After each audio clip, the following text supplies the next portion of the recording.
আবু যর গিফারি রাদিয়াল্লাহু তাআলা আনহু কবরকে বলতেছেন, ওরে কবর, তুমি জানো নি এখন এই মুহূর্তে তোমাকে তোমার গর্ভে তোমার ভিতরে কাকে রাখা হবে?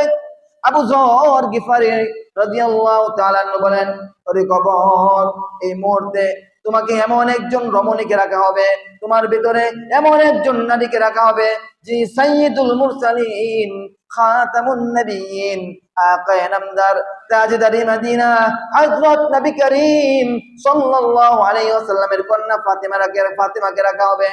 আবু যর গিফারি রাদিয়াল্লাহু তাআলা আনহু বলতেছেন, ওরে কবর, তুমি জানো নি তোমার গর্ভে এখন কাকে রাখা হবে? যিনি জান্নাতের যুবকদের সর্দার হযরত হাসান হুসাইনের মাকে তোমার গর্ভে রাখা হবে।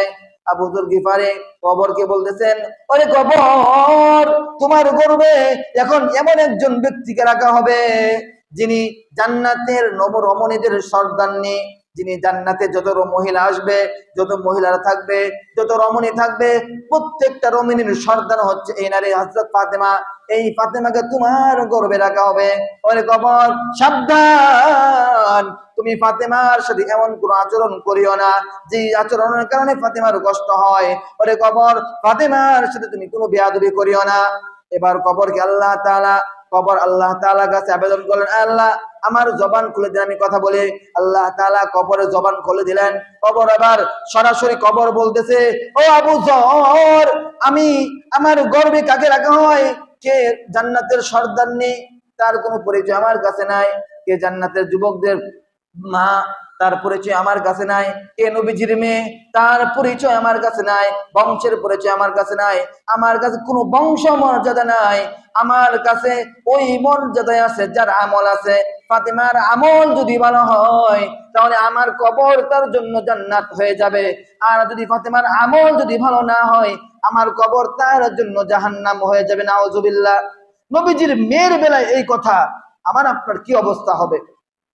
আমার আপনার কি অবস্থা হবে? আমি আপনি মনে করতেছি যে কবরের মধ্যে রাখা হবে, আমার মৃত্যু হবে, কবরে রাখা হবে, শেষ সবকিছু।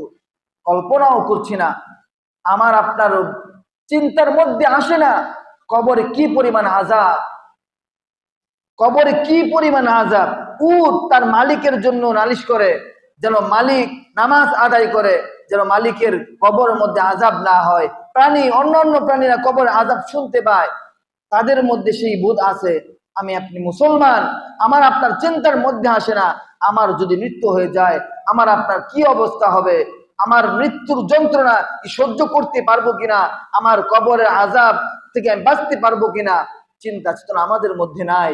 আমাদের দুনিয়ার অবস্থা, আমাদের দুনিয়াতে বিচরণ চলাফেরা এমন হয়ে গেছে আমরা অনন্তকাল বেঁচে থাকবো।